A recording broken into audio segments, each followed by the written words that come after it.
ॐ भूर्भुवः स्वः तत्सवितुर्वरेण्यं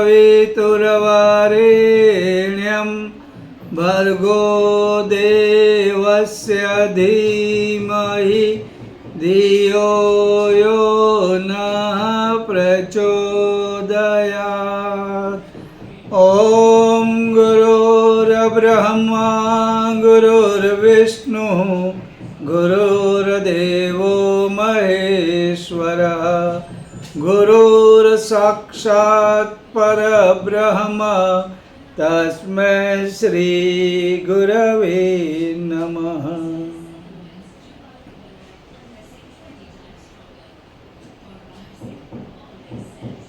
ऋषियों ने परिवार की कल्पना हमें दी। परिवार बने। अच्छा, ये परिवार बने, घर बने, ये किस लिए? क्या खाना मिले इसलिए? सोने के लिए पलंग या खाट मिले इसलिए? नहाने के लिए गर्म पानी मिले इसलिए? और कोई जीवन की ज़रूरतें हैं वो पूरी हो इसलिए? क्या ये हम लोगों ने इसी कारण से घर बनाया?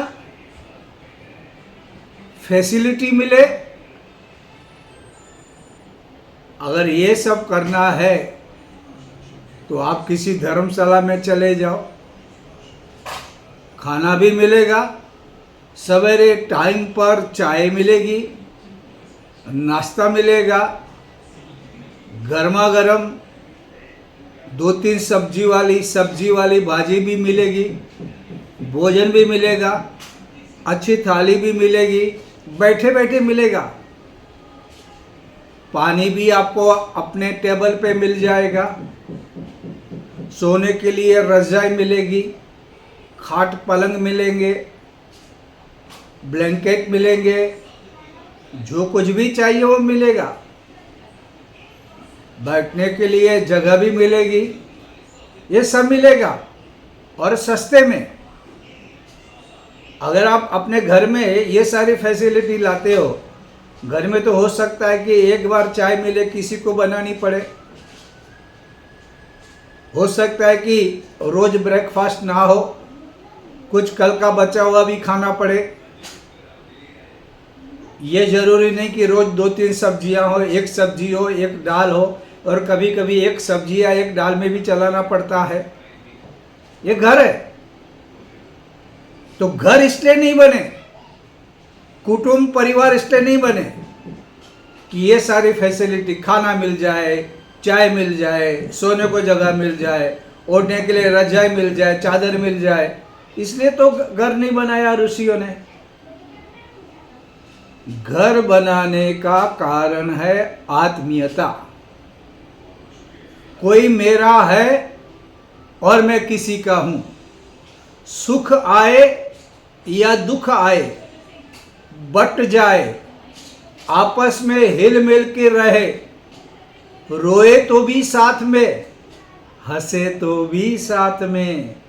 ये घर परस्पर एक दूसरों के जीने के लिए, एक दूसरों के लिए काम करने की जो मजा है, जो आत्मीयता है, जो सुख मिलता है, उसके बारे में शब्द में हम नहीं कह सकते। बहुत बड़ा सुख मिलता है परिवार का। और इसलिए हमारे ऋषियों ने कहा, आत्मीयता आदमी दाल और सब्जी और चपाटी पे नहीं जीता है, वो जीता है आत्मीयता पर।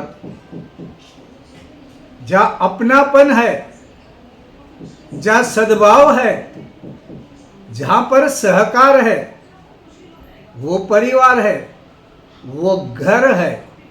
घर अलग होता है, मकान अलग होता है, तो घर का इतना महत्व है। परम पूज्य गुरुदेव ने ये बात लिखी वो संस्कृत में है, मैं आपको पढ़ाता हूं, आप सुनना। परम पूज्य गुरुदेव ने क्या कहा, तो उन्होंने कहा एतत् कुटुंब संस्थायाः घटनम नैव केवलम काम कौतुक कहेतोर्वा भोजनस्य कृते पुनः वस्तु संग्रह रक्षार्थ नित्य कर्म व्यवस्थिते इयन मात्राय दायित्वं बृहत् कश्चित् कथं वहेत् एतास्तु सुविधा द्रव्यात् पर्णशालासु चाराजसा प्राप्तुं शक्या वयस्यापि न्यूनस्तत्र भवेत् तथा दायित्वे भयो अपरेभ्यश्च मुक्तास्तिष्ठति मानवः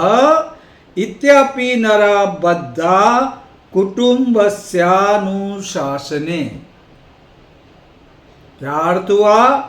ये परिवार जो संस्था का संगठन हुआ, ये गठन हुआ, ये काम कौतुक के लिए या भोजन व्यवस्था के लिए, खाने पीने के लिए या अपने सामान की रक्षा करने के लिए या नित्य कर्म की व्यवस्था करने के लिए नहीं हुआ है।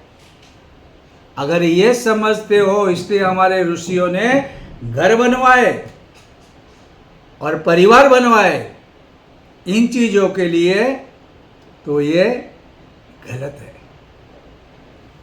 ये काम तो कभी भी हम कहीं भी कर सकते हैं। इतनी फैसिलिटी तो हमको धर्मशाला में मिल जाएगी, जो बहुत कम दामों में मिलेगी। कम पैसे देके आप ये फैसिलिटी ले सकते हैं और ये सरलता से मिलेगी। इसमें खर्च भी कम आएगा और जिम्मेदारी बिल्कुल नहीं, कुछ भी जिम्मेदारी नहीं। बिना जिम्मेदारी आप रह सकते हो, ये तो अच्छी बात हुई ना। ये होने के बावजूद भी बुद्धिमान मनुष्य परिवार के बंधन में, अनुशासन में बंधना चाहता है। बात बिल्कुल सही है। हम लोग धर्मशाला में नहीं रह सकते। हम अपने घर में आने के बाद आप कितनी भी बड़ी यात्रा कर लो, आप घर में आओगे तो कहोगे हास, अब मैं मेरे घर में, जैसा भी हो आपका घर है। यहाँ पे लगता है कि अद्भुत शांति है, थकान पूरी घर में निकल जाती है और अपनों से मिलने के बाद जो आनंद आता है, अब के बिछड़े फिर कभी मिले, तो ये घर है जिस स्थान पे हम मिलते हैं। बहुत अच्छा लगता है, बहुत आनंद होता है। ये घर है। तो ऋषियों का मंतव्य इतना ही था कि एक पे जगह अनेक व्यक्ति साथ में रहे, दुख या मुसीबत आए तो हम लोग एक दूसरे के साथ मिल बांट ले और सभी उल्लासपूर्ण जीवन जिए। और परिवार से ही आत्म कल्याण संभव है। आप आत्म कल्याण चाहते हो तो यहाँ पे आपको एक सिस्टम डेवलप करते हुए दिखाई देगा और यहीं से आपको सही मार्ग मिलेगा। त्याग, सहानुभूति, सौहार्द और आत्मीयता, ये सब हमको कहाँ मिलेगा? परिवार से मिलेगा। और परम पूज्य गुरुदेव कहते हैं आध्यात्मिक गुणों का विकास परिवार में ही हो सकता है। आप इन बातों को सोचो।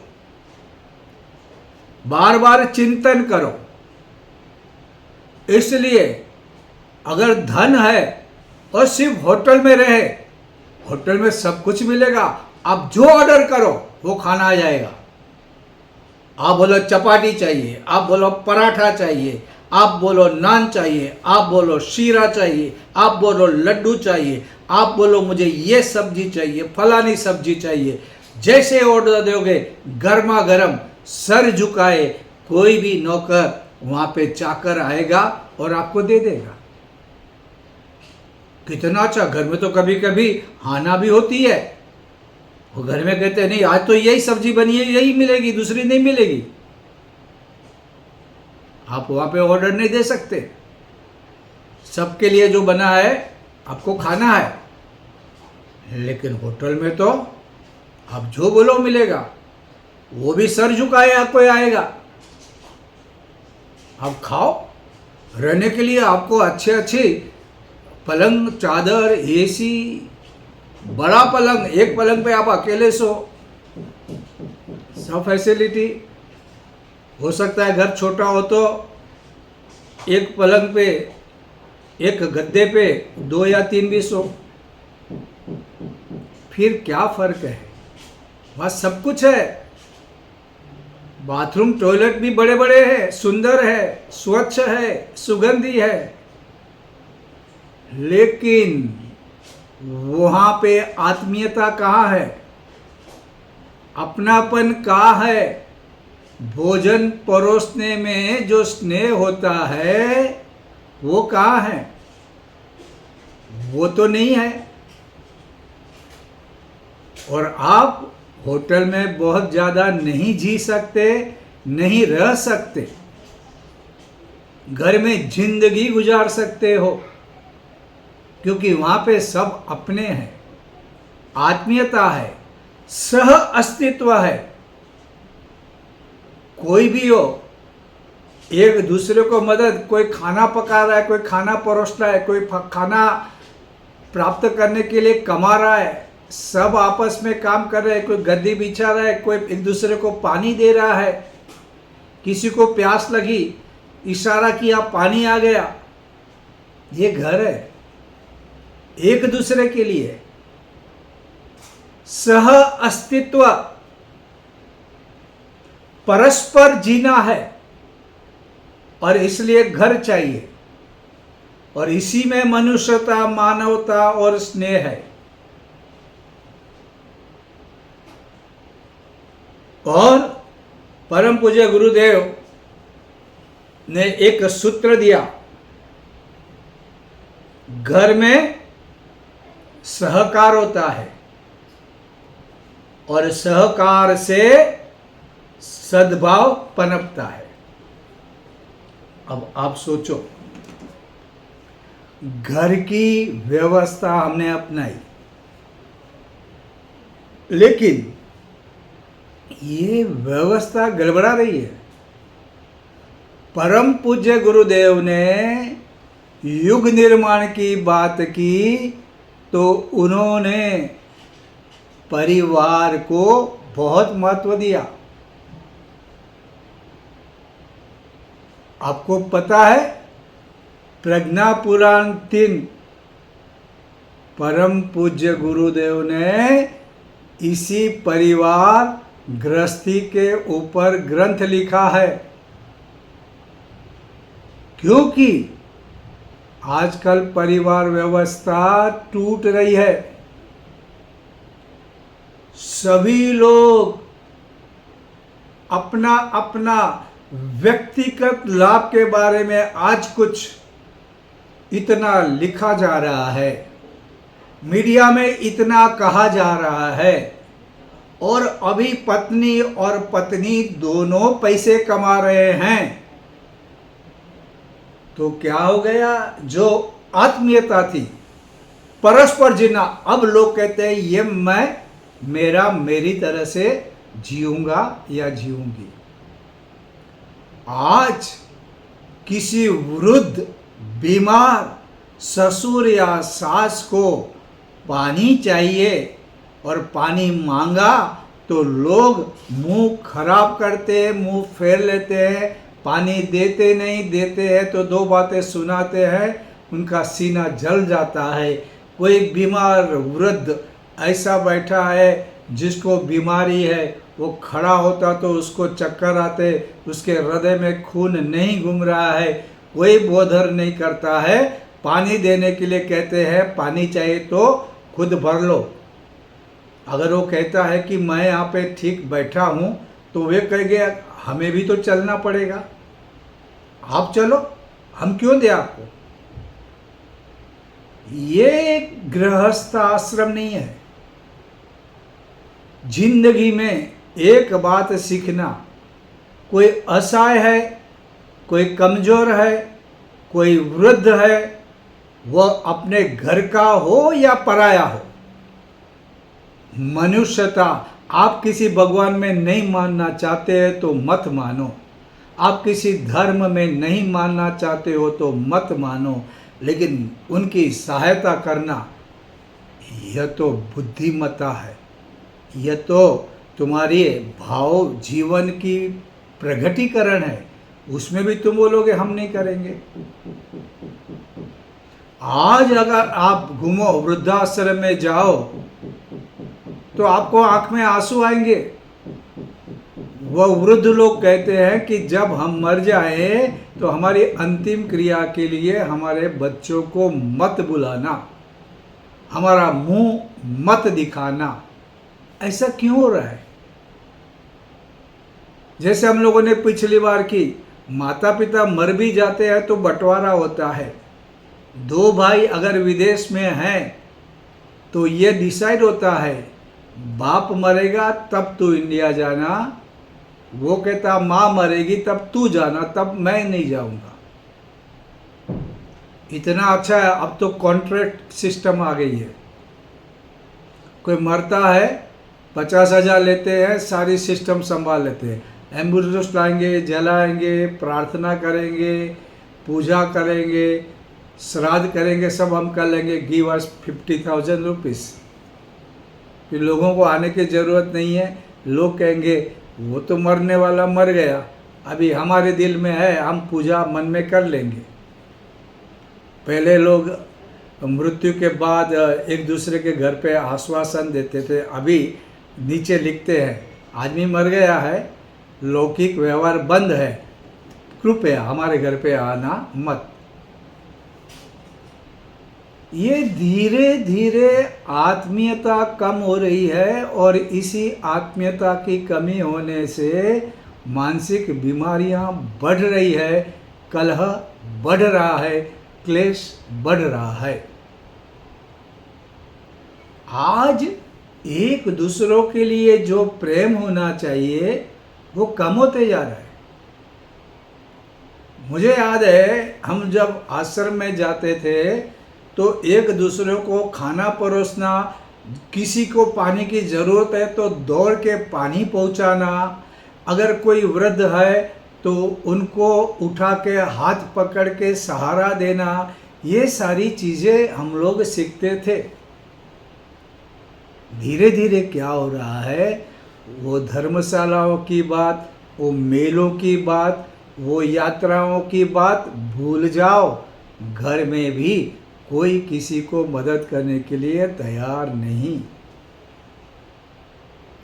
बाहर के नौकर बुलाने पड़ते हैं सेवा करने के लिए, और अगर घर वालों को सेवा करने में दिल नहीं लगता तो बाहर वाले तो पैसे लेके जैसा ही मौका मिलेगा उनको धक्का भी मार देंगे, उनकी चीज़ें भी खा जाएंगे। उनको क्या हो रहा है, उनसे कोई भी कुछ भी बातें बोल रहेंगे। आज जब कोई आदमी बीमार होता है तो सबसे पहली चीज़ है उनकी तरफ ध्यान रखना और उनको प्रोत्साहित करने वाली मीठी मीठी भाषा में बातें करना, ताकि उनका स्वास्थ्य जल्दी अच्छा हो जाए। लेकिन आज क्या होला कि लोग चाहते नहीं कि ये, क्योंकि ये बुढ़ा बूढ़ी जल्दी जाए तो अच्छा है। कोई किसी की बीमारी के बारे में कुछ सोचता, घर वाले एक दूसरे को नहीं पूछते किसी को कि आप कैसे हैं। रिश्ते नाते पूरे बदल रहे हैं। और ऐसे में ये आस्था का संकट, ये अपनापन, ये धीरे धीरे दूर जाता जा रहा है। ऐसा नहीं होना चाहिए। एक दूसरे के लिए जीना है, परस्पर जीना है, सम्मान देना है। लोग बोलते बड़े लोग हमसे उल्टी बात, छोटे से शुरुआत होती है। अगर कोई ऊंचा आसन है तो छोटा न बैठे, बड़े को बिठाए। अगर कोई बड़ा आदमी सलाह देता है तो उसका अपमान न किया जाए, उसे गंदी भाषा में व्यवहार न किया जाए, क्योंकि आप कमा रहे हो, वो बुढ़ा कमा नहीं रहा है, तो उसका अपमानित करने का हक तुमको नहीं मिलता। अगर वो गलत है तो भी चिल्लाने का अर्थ बिल्कुल स्वीकार नहीं है। लेकिन ये होते जा रहा है। और इससे क्या होता है, घर में दुख, नकारात्मक ऊर्जा, घर की शांति चली जाती है। पैसा हो या ना हो, लेकिन वो समृद्धि नहीं रहती, वो वैभव नहीं रहता। और इसलिए परिवार व्यवस्था यह बहुत जरूरी है। अब परम पूज्य गुरुदेव ने कहा कि जहाँ अशिष्टता है, गंदा व्यवहार है, छोटे बड़े उल्टे सुल्टी बात कर ले, बड़ों का मान न रखे, बड़ों को भोजन परोसने के लिए तैयार न हो, एक दो कड़वी बातें सुना ले, ये हमारे सर के ऊपर किधर आके पड़ा है, ये हमारे लिए बोझ है, ऐसे घर के मेंबर्स अगर बोलना प्रारंभ कर दे तो क्या होता है, कटुता, और कटुता से द्वेष, और देव से क्या होता है, मन की मलिनता बढ़ती है। और ऐसे टाइम पे बददुआओं का बारिश होता है, और ये चीज़ सारी तुमको दुख देती है, जो अपने हाथ से हम पैदा कर रहे हैं। जब किसी की उपेक्षा करते हैं, खास करके बड़ों लोगों की, और वो जो उदासीनता है, पड़ा रहे, मरा रहे, गिरा रहे, क्या हम कितना ध्यान रखेंगे।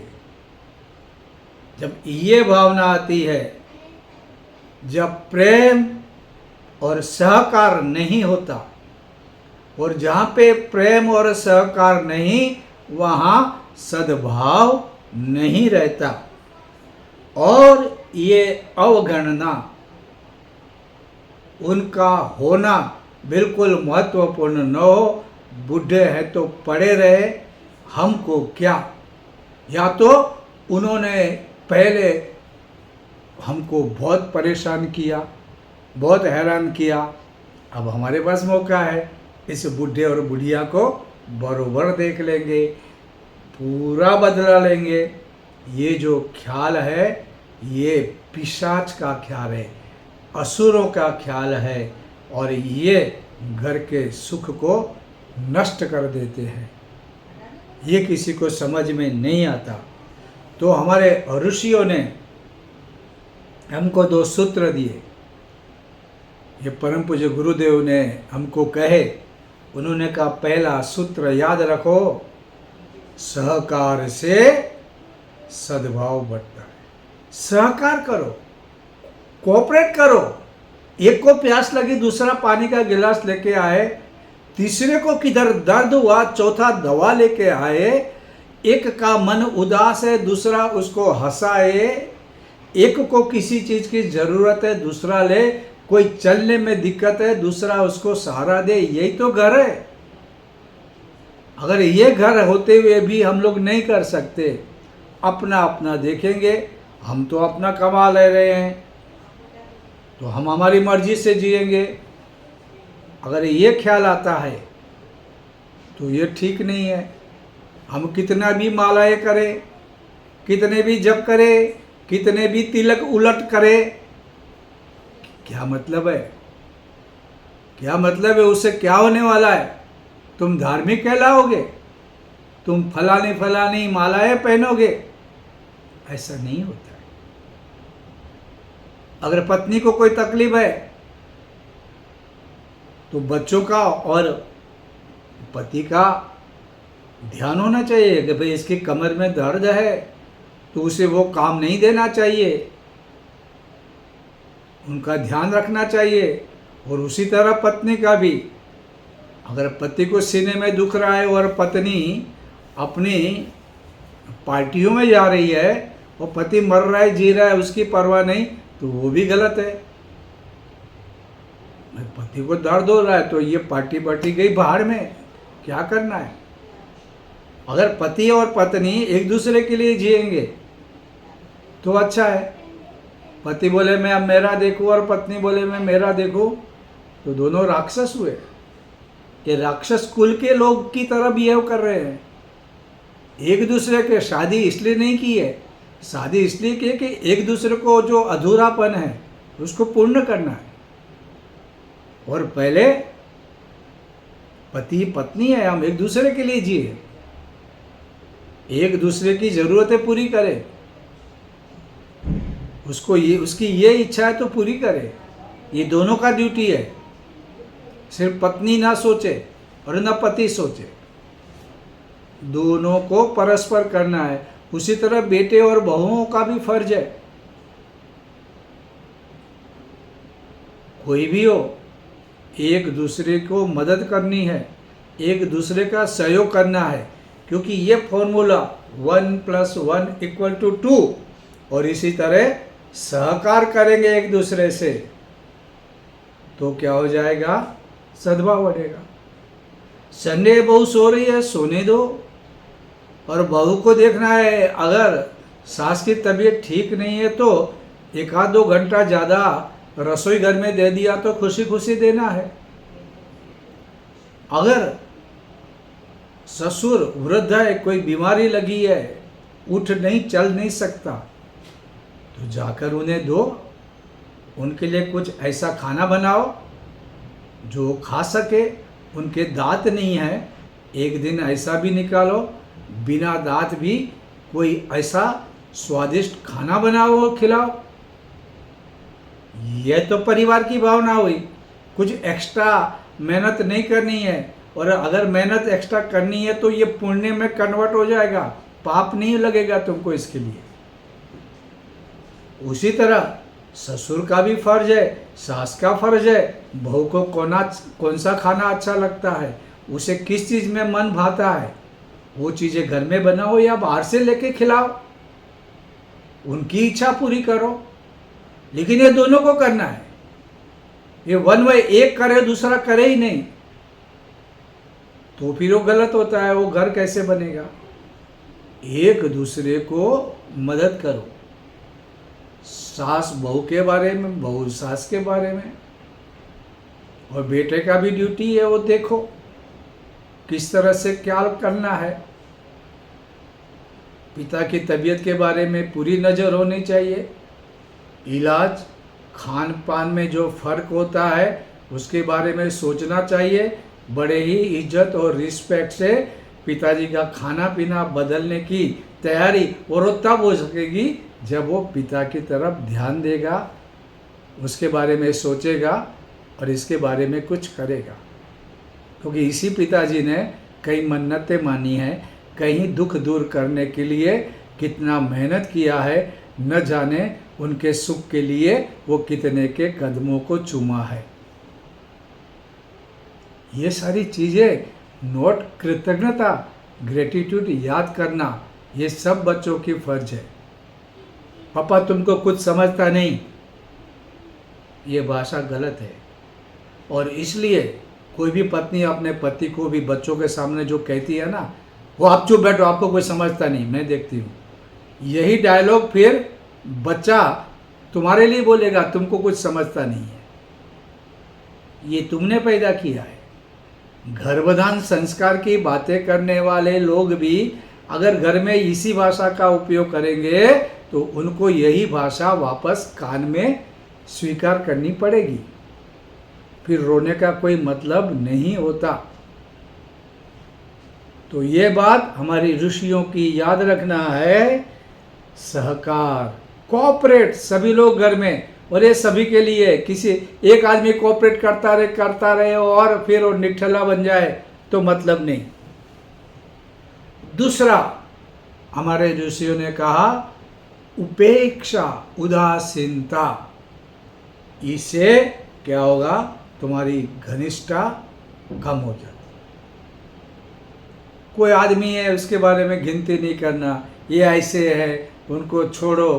क्योंकि क्या होता है, जब पत्नी पत्नी में से एक गुजर जाता है तो दूसरा रहता है, तो उसकी कुछ वैल्यू, कीमत नहीं रहती, फिर उसको अपमानित किया जाता है। इसलिए पत्नी पत्नी हो जब तक तो साथ में रहो, तो खुशी से रहो, एक दूसरों की इज्जत करो, एक दूसरे के सुख दुख में साथ दो। कल किसने देखा है, कल कौन बिछड़ेगा? लेकिन नहीं, जिंदा है तो एक ही कलह, झगड़ा, अपमानित करते रहना। एक चला गया, दूसरे की वैल्यू कम होती है, वो भी धीरे धीरे निठल्ला या निठल्ली बनती है। उनको अपमान सुनने के लिए तैयार रहना है। फिर कोई भी सहारा नहीं रहेगा, क्योंकि तुमने तो ये सब सिखाया ना। तुमको कुछ समझता नहीं, तुम बुद्धू हो। ठीक है, एक पार्टनर को दूसरे पार्टनर ने बोला, सुनने वालों ने सुना। व्यवहारिक दुनिया है, कल जब मौका मिलेगा तो वो बाहर आएगा। फिर आप रोने से क्या होगा? तो परिवार में हो, किसी की उपेक्षा मत करो, किसी के बारे में गंदी भाषा का प्रयोग न करो, किसी को भी दूसरों के सामने अपमानित मत करो। ये उदासीनता, यह उपेक्षा क्या करेगी? जो घनिष्ठता, अपनापन है, उसको दूर करती जाएगी। जब अपनेपन की ज़रूरत है, खास उम्र के बाद आदमी के पास एक्टिविटी कम होता है, उसको सहारा चाहिए, उनकी कोई बातें सुने, ऐसा लगता है। मैंने आपको पहले भी बोला था, मुझे पूरा याद है, नागपुर में अश्वमेध यज्ञ हुआ था, और वो यज्ञ इतना जबरदस्त, इतना सुंदर, इतना आत्मीयता वाला था कि वो जिंदगी भर आज भी वहाँ का संगीत, वहाँ के मंत्र, वहाँ के श्लोक सुनाई देते हैं। वंदनीय माता जी ने सर पे जो हाथ रखा था, आज उसी आशीर्वाद से हम इतना मस्त जीवन जी रहे हैं। तो उस समय हमको एमएलए हॉस्टल में जगह मिली रहने के लिए। तो वहाँ पे जॉनी लीवर वो कोई कार्यक्रम देने के लिए नागपुर आए थे, तो उनका रहना भी वहीं था। और ये एमएलए की जो हॉस्टल थी वो इतनी सुंदर, इतनी फैसिलिटी वाली थी। हमको इसलिए मिली क्योंकि हमको कहीं जगह नहीं मिली, तो हमको वहाँ पे ठहरने के लिए कहा गया। तो वैसे ही शाम को बैठे थे, तो ऐसा लगा कि भाई जॉनी लीवर हिंदी सिनेमा में काम करता है, तो चलो ना, पास में रहता है तो मिल के आते हैं, दिखते हैं कैसा है, कैसी बातें करते हैं, कैसा बिहेव करते हैं। तो उन्होंने तभी बातों बातों में ये कहा कि देखो, आप इतना अच्छा काम कर रहे हो, बहुत अच्छा है, मैं भी आऊँगा। हालांकि मुझे आमंत्रण नहीं दिया गया है। मैं तो हमने कहा कि आमंत्रण की ज़रूरत नहीं, ये सभी को आमंत्रण है, ये प्रभु कार्य है। तो उन्होंने कहा कि मैं आप लोगों को, जब हम छोटे थे, आप लोगों को ज्ञान की बात तो नहीं कर सकते, लेकिन मैं एक बात कहूँ, सबसे बड़ा धर्म मुझे क्या लग रहा है? तो हमने पूछा क्या है? बोलता अगर आपके माँ बाप जिंदा है तो उनको बहुत कुछ कहने की इच्छा होगी, अपने सुख दुख अनुभव।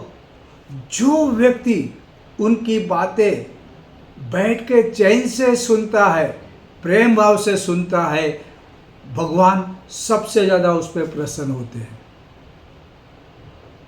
बात छोटी सी, लेकिन बिल्कुल सच बात।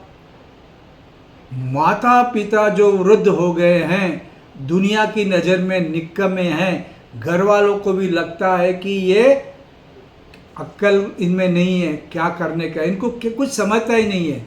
ऐसे टाइम पे वो जो कहें उसको दिल से सुनना, प्रभु को प्रसन्न करने का ये सबसे बड़ा रास्ता है। और ये बात बिल्कुल उन्होंने सही कही।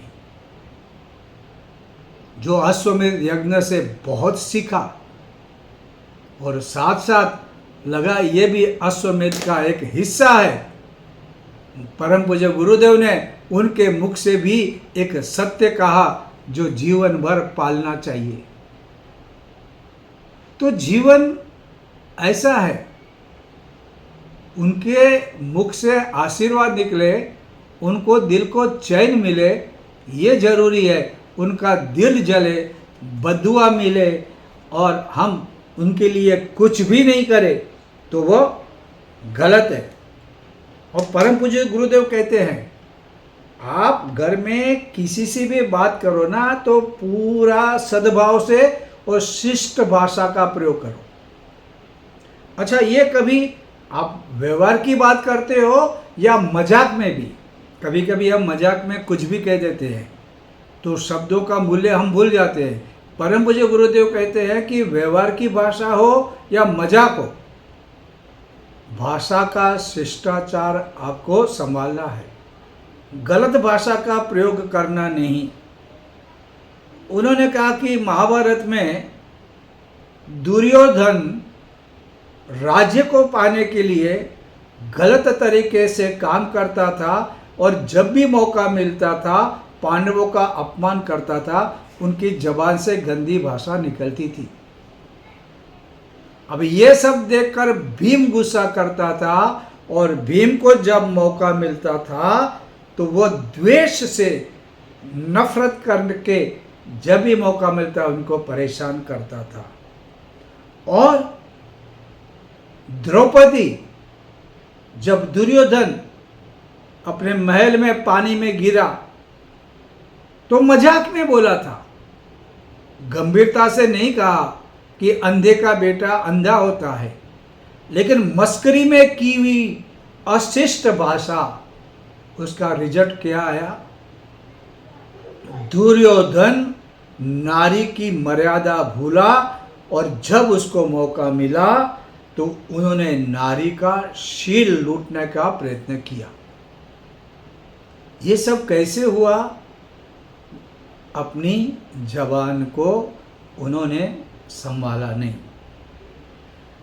और इसलिए आपको बहुत शिष्ट रहना है, अपने घर में भी और अपने रिलेटिव के बारे में भी हमको बहुत ही अच्छी तरह से रहना चाहिए।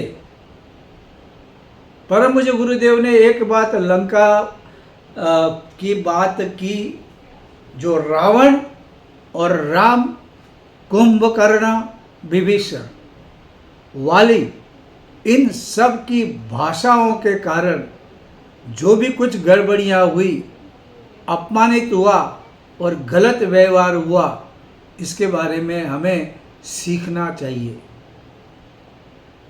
महाभारत में भी आपको मालूम है शल्य ये पांडवों के मामा थे और वो युद्ध के निकले थे पांडवों को साथ देने के लिए।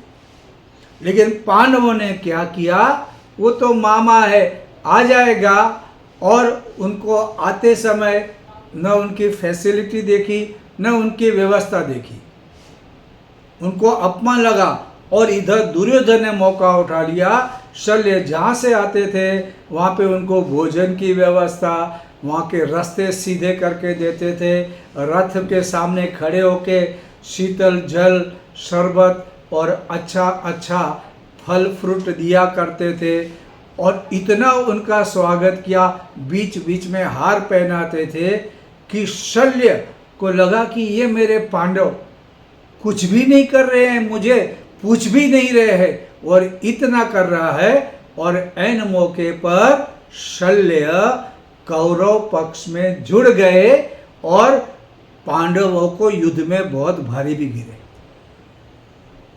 इसलिए जब कोई हो अपना तो उनको प्यार भी दो, रिस्पेक्ट हो उनके बारे में शालीनता भी देखा हो, अपना है तो क्या फर्क पड़ता है, ये भावना कभी नहीं रखनी चाहिए। अपनों के साथ भी हमारा शिष्टाचार रहना चाहिए। तो ये जो परिवारवाद की बात की, ये बात को हमको सही अर्थों में समझना चाहिए। परम पूज्य गुरुदेव ने व्यक्ति को बदलने की बात की है, समाज को बदलने की बात की है, लेकिन व्यक्ति और समाज के बीच में परिवार है और परिवार को बदलना है। और कौन बदलेगा? हम ही को करना है ना। हम तो हमारे परिवार से प्रारंभ कर सकते हैं। आज के लिए बस इतना।